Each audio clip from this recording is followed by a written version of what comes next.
Muhammad Ali doesn't believe gay Africans exist. He's also a lawmaker in Kenya's parliament.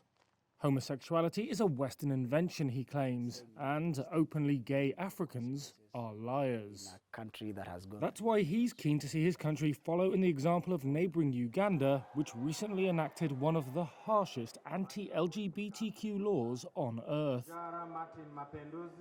Kenya has its own bill, mirroring many aspects of Uganda's law. This is a God-fearing country. It will pass. We are waiting for it like nobody's business.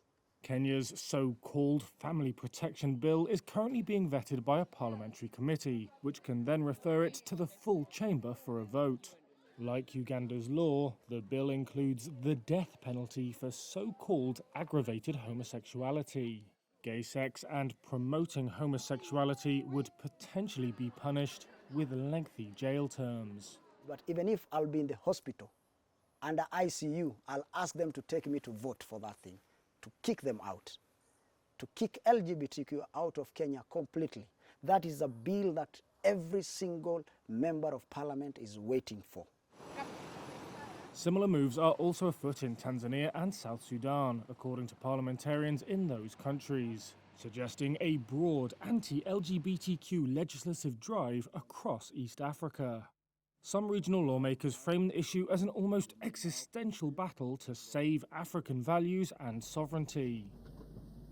The proposed legislation has cast a chill over Kenya's LGBTQ community, who earlier this month celebrated Pride in Nairobi.